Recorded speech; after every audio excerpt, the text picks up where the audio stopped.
How did the tragic death of Jesus come about? The following is my dissertation on the mission of Jesus based on the knowledge that Father Moon received when he had an encounter with the Spirit of Jesus. This occurred in Korea in 1935 when he was only a teenager and the country was under the crushing yoke of Japanese occupation. Over the next 7 years, Father Moon continued to receive messages from Jesus and the spirit world about God's providence to save humanity from evil and realize the kingdom of heaven. These revelations were finally recorded in the book, The Divine Principle.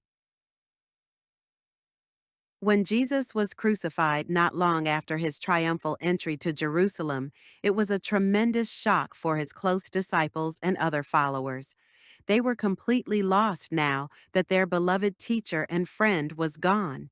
It was only when the resurrected Jesus appeared to them and ministered to them that they could rally their courage and commit to spreading the news about Jesus and his mission as the Messiah. But was the death of Jesus on the cross really God's only plan? Let us seriously consider the actual words of Jesus. John 5:39-41. You search the scriptures, because you think that in them you have eternal life, and it is they that bear witness to me. Yet you refuse to come to me, that you may have life. John 6:29. Jesus answered them, This is the work of God, that you believe in him whom he has sent. John 7:19. Did not Moses give you the law? Yet none of you keeps the law. Why do you seek to kill me? It is known that in Israel around the time of Jesus, that there were other preachers who claimed to be prophets or messiahs. Therefore, the attitude of the Jewish leaders was not completely due to arrogance or lack of benevolence on their part. They had a genuine responsibility to question anyone claiming to be a prophet or the Messiah. In their search for the truth, they eventually went to the respected prophet, John the Baptist, to ask his advice, John 1:19. And this is the testimony of John, when the Jews sent priests and Levites from Jerusalem to ask him, Who are you? He confessed, he did not deny, but confessed, I am not the Christ. And they asked him, What then? Are you Elijah? He said, I am not. Are you the prophet? And he answered, No.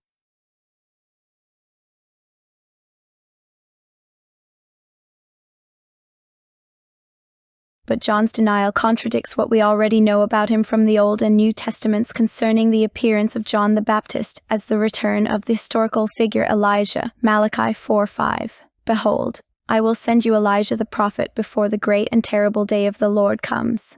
Then in the Gospels is recorded the angel Gabriel's message to Zechariah about a child that would be born to them. Luke 1:17. He, John, will go before him in the spirit and power of Elijah to turn the hearts of the fathers to the children, and the disobedient to the wisdom of the just, to make ready for the Lord a people prepared. Luke 1:80. And the child grew and became strong in spirit, and he was in the wilderness till the day of his manifestation to Israel. Indeed, the story of John's birth was known throughout Judea as seen in Luke 1:65. John was already very active preaching and baptizing as recorded in Matthew 3:2. The voice of one crying in the wilderness, Prepare the way of the Lord, make his paths straight. Repent, for the kingdom of heaven is at hand. What could have been the reason for John's sudden lapse of faith? John at this time was in prison, and no doubt he was wondering why he had ended up in this situation. Had he made a mistake? Had God abandoned him? Did God really need him? True, he had had a brief revelation, Matthew 3:16-17, about Jesus. This is my beloved Son. But perhaps later he questioned that. Jesus' mother Mary and John's mother Elizabeth were cousins, and it is probable that the boys grew up together. They were the same age, so it must have been a shock when this boy he had played with should turn up as the Messiah. Certainly, after he baptized Jesus, there is no sign that John and Jesus were cooperating. There is even the recorded rebuke to Jesus from John's own disciples in Matthew 9:14. Why do we and the Pharisees fast, but your disciples do not fast? Surely this is already a sign that John did not really understand that he had an important duty to serve and bring his many followers and other people to listen, trust, and follow Jesus. Later in the Gospels is the evidence that indeed John had lost his vision of Jesus as the Messiah.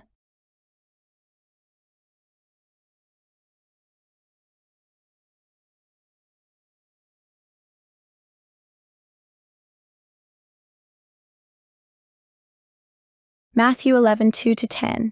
Now when John heard in prison about the deeds of the Christ, he sent word by his disciples and said to him, "Are you he who is to come, or shall we look for another?" And Jesus answered them, "Go and tell John what you hear and see. The blind receive their sight, and the lame walk, lepers are cleansed, and the deaf hear, and the dead are raised up, and the poor have good news preached to them. And blessed is he who takes no offense at me." And as they went away, Jesus began to speak to the crowds concerning John. "What did you go out into the wilderness to behold? A reed shaken by the wind? Why then did you go out? To see a man clothed in soft raiment? Behold, those who wear soft raiment are in kings' houses. Why then did you go out? To see a prophet? Yes, I tell you, and more than a prophet. This is he of whom it is written, 'Behold, I send my messenger before thy face, who shall prepare thy way before thee.'" Matthew 11:11-13. Truly I say to you, among those born of women, there has risen no one greater than John the Baptist. Yet he who is least in the kingdom of heaven is greater than he. From the days of John until now, the kingdom of heaven has suffered violence, and men of violence take it by force. For all the prophets and the law prophesied until John. And if you are willing to accept it, he is Elijah who is to come. He who has ears to hear, let him hear. For centuries this statement by Jesus, "Yet he who is least in heaven is greater than he," has been taken as John being praised, but in reality, here Jesus is damning of John. Jesus makes this remark about John as he has had to tell his audience that John is actually Elijah, but his problem was who would believe him. John had a critical providential mission in relation to Jesus, just as the disciples had, but his faith was based on a fleeting spiritual experience that perhaps he had already forgotten or dismissed as a daydream. Perhaps his parents Elizabeth and Zechariah were not able to educate or support him so that he was prepared for this great responsibility. Was he overwhelmed by the opposition to Jesus by the majority of established religious leaders?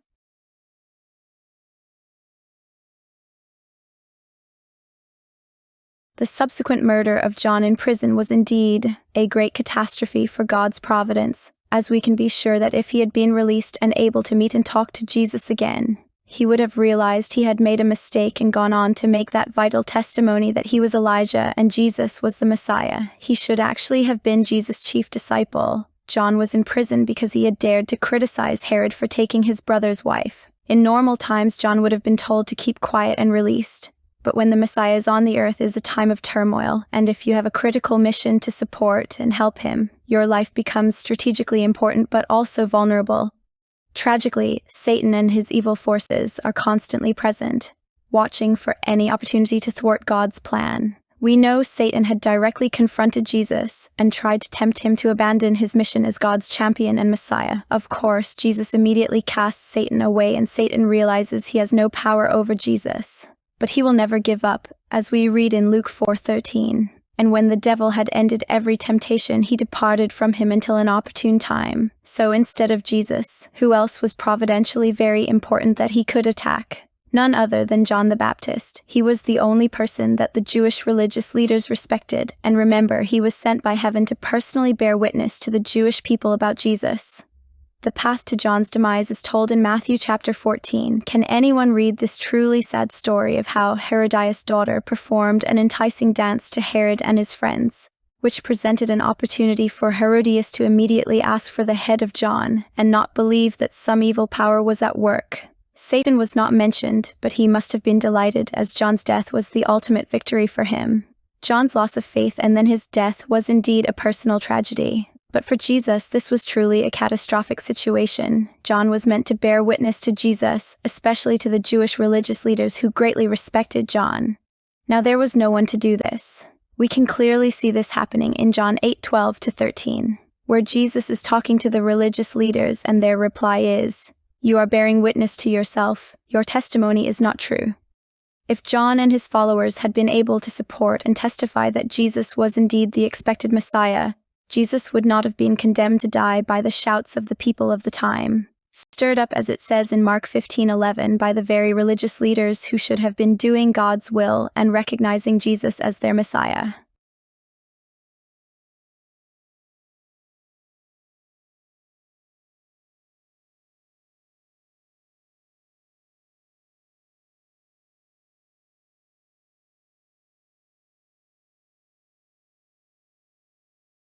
Jesus' very last words clearly tell that his murder was not God's desire. Dying on the cross, he said in Luke 23:34, "Father, forgive them, for they know not what they do." In Luke 22:3 we are told, "Then Satan entered into Judas called Iscariot, who went on to betray Jesus." At this point, there was no longer anyone with influence to protect Jesus, and Satan was finally able to end God's plan to establish the kingdom of heaven by sending Jesus to his death. Jesus says in Matthew 26:24, "The Son of Man goes as it is written of him, but woe to that man by whom the Son of Man is betrayed. It would have been better for that man if he had not been born." In this statement, Jesus simply states that if mankind does not believe and follow him, it is predicted that he himself will suffer, but also that humanity will continue to suffer under Satan's dominion. Predictions in the Bible about the advance of God's providence almost always give two possible outcomes depending on whether mankind cooperates or not with God's plan.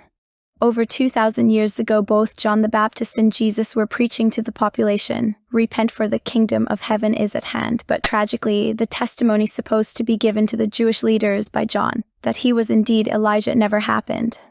Without that testimony, the religious leaders could not accept that now was the time of the Messiah, and they condemned Jesus as a heretic and blasphemer. To be continued. Thank you for your kind attention.